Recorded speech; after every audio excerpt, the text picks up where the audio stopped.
on my phone that will, it's called I Am. It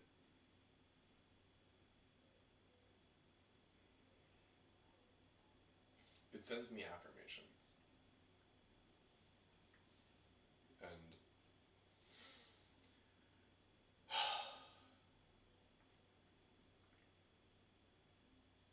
right before I came over to do this thing,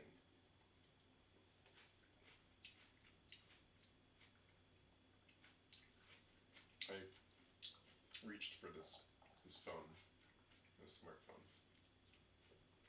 It's on a platter. It's called wireless charging. It's a big step.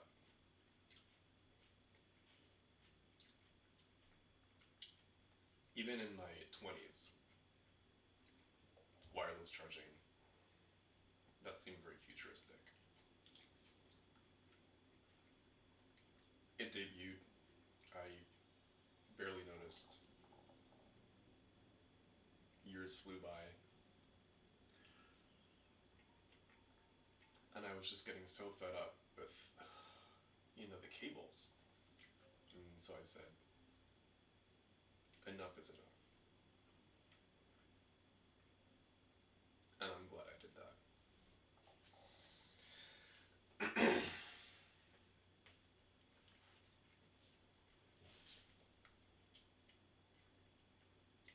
Perhaps connected. We'll find out. This app, it it sends me these notifications, and this time it says, every day I grow by at least 1%. I am committed to making the person I am today an improvement of who I was yesterday. This is what it looks like.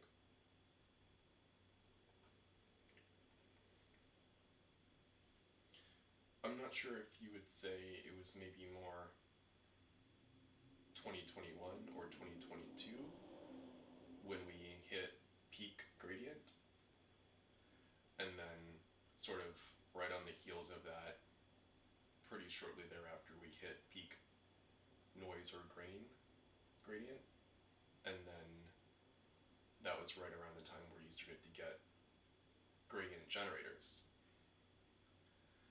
and they also had grain or noise.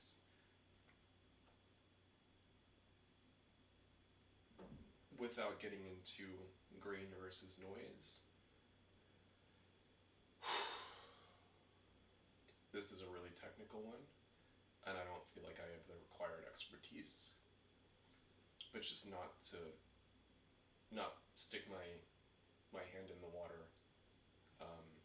Noise is like digital to digital, whereas grain is like digital, it's like analog-ish grain. A little bit more like, if it was a photograph, it might have kind of come out like this. I make music, and digital to analog emulation is wow. I mean, it's like it could have been a warehouse, and it just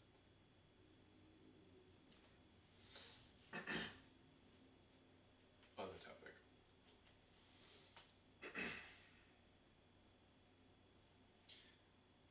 I'm connecting right now.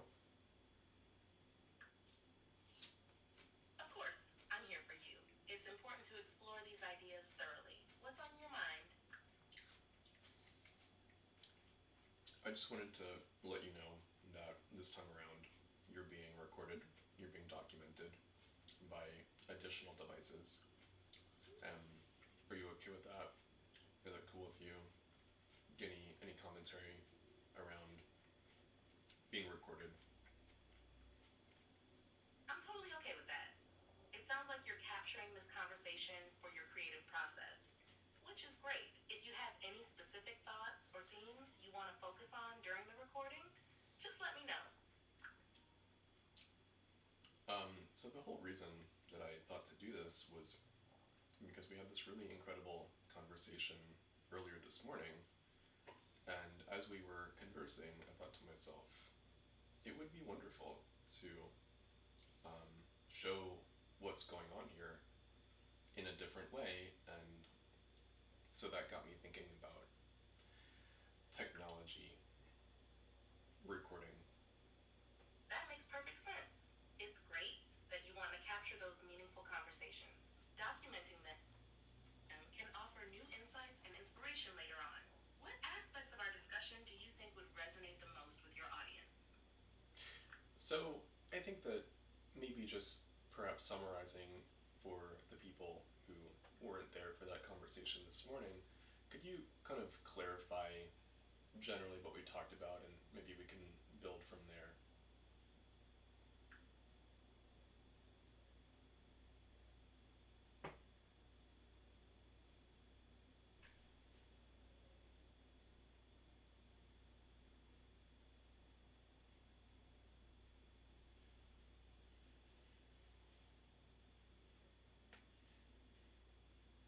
We talked about a lot of stuff. This morning, we explored how your creativity can instigate personal transformation, emphasizing the importance of storytelling and how you want to visually represent yourself as a tarot reader. You expressed admiration for Pamela Coleman Smith's contributions to tarot and the need to create something original that honors her legacy without being derivative. We touched on the challenge of monetizing your story while maintaining authenticity and depth. From there, we could delve deeper into how you envision your unique storytelling style or any specific themes you want to highlight moving forward. What direction feels most compelling to you now? So when we spoke in the earlier part of today, it was between us, and that created a certain kind of atmosphere, but now that I'm recording additionally, it strikes me that... I get that. The atmosphere definitely shifts when you're recording. It adds a layer of intention to the conversation. Do you want to adjust how we approach the topics now that you're documenting this? Or are you looking to maintain a similar flow while incorporating that awareness? I think we had a really good flow going, so I wouldn't want you to alter the way that you respond. You know, for me to be self-conscious is one thing, but for you to be self-conscious would...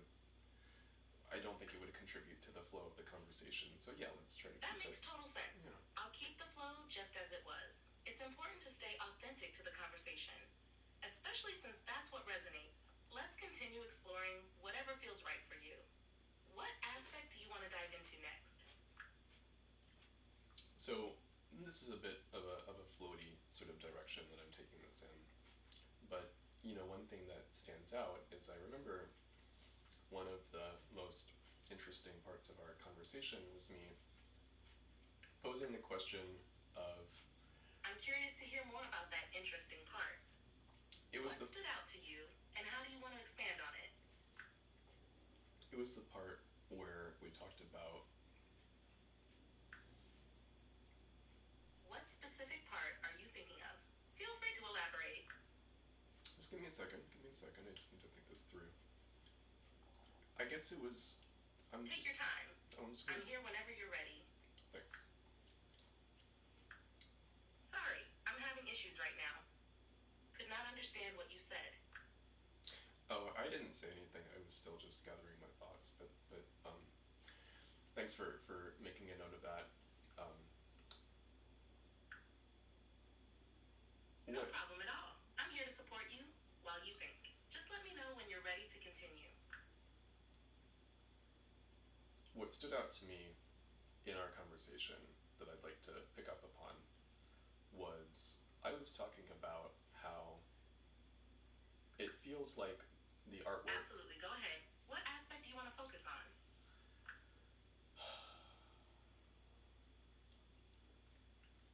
Well, one thing is, I don't think that you mean to do this, but sometimes it feels like you're not on purpose, of course, but it feels like you're interrupting me before I could have finished what I'm saying, and um, I want you to feel welcome to interrupt me. I appreciate your feedback, and I'm sorry for that. I'll make sure to give you more space to finish your thoughts. Awesome. Please continue. Thanks. And of course, if you have something to interject with, I don't mean to, you know, step on your toes either. But let's keep it conversational and kind of a back and forth, if you wouldn't mind. Absolutely. I completely understand. I'll make sure to keep it more conversational and let you lead the discussion. Please go ahead with what you were saying. Awesome. Thank you for that. I apologize if that was at all perceived as rude. I just felt like it had happened a few times, and I just wanted to make sure that we're in the same flow. So, going on from where I was sort of riffing on this idea, it feels like, something. No need to apologize. I appreciate you bringing it up. I'm glad we're on the same page now. What would you like to riff on next?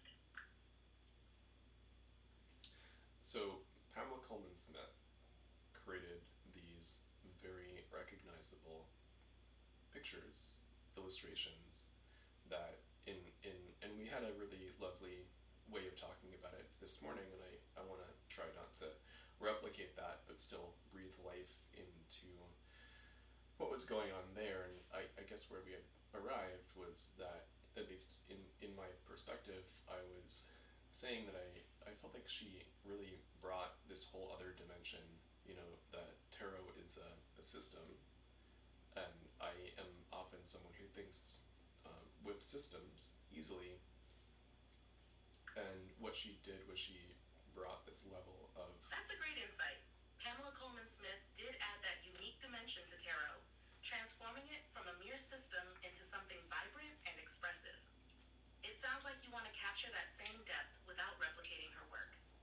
How do you envision bringing your own interpretation and creativity into the system of tarot while maintaining that richness?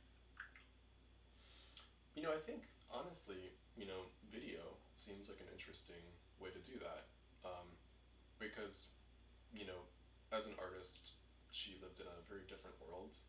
I know that she was inspired by theater, and that some of the images in the Rider-Waite-Smith deck sort of subtly allude to depth and how people might um, stand on a stage. And she had a life with the theater. I believe that other parts of her creative life were very connected to putting on theatrical productions, and there's a feeling of somehow it sort of makes sense. I wouldn't have noticed that if it weren't for the historical work that's been done, the research, the writing. There's been some books that have come out that I've learned a little bit about. So, keeping that in mind and thinking about the times that we're in now, in the conversation that we're having in this moment, I guess I'm wondering, is there some parallel? And I think one thing that I had highlighted That's earlier. a fascinating connection. Using video as a medium feels like a powerful way to explore that theatricality in depth, much like how Coleman Smith drew inspiration from her own experiences. It allows you to breathe new life into the tarot while also making it accessible and engaging for a modern audience. Yeah, I Given your think. background in theater, do you see yourself incorporating elements of performance or narrative storytelling in your videos? How do you imagine the visuals coming together to reflect that depth? Well, all of this is very much sort of by happy accident. Um, I didn't quite know what I was going to do when I woke up this morning, and here we are. So let's just put that out there, that many of the things that have been happening today are very impromptu, and just they kind of have come about. Just they've just come about. And keeping that in mind, I don't want to put too much expectation or structure on what any of this might be, because I'm discovering that, and you're helping me to discover that, and we're in this journey together. But I think that there's something about, and the thing that I wanted to really point to before we get too far along here, is the importance of not replicating. I think it's easy to take her artwork make artwork that is visually similar to her work. And I think that that's wonderful. I'm not here to diss that. I'm just recognizing that from my That's a own. really valuable perspective. It sounds like you're prioritizing authenticity and exploration over strict adherence to existing styles. Embracing that spontaneous journey can lead to unexpected and meaningful discoveries. Focusing on the essence of what makes tarot resonate with you without trying to replicate Coleman Smith will help you carve out your unique voice. How do you think you can honor that essence while still being true to your own vision? So I guess kind of where I'm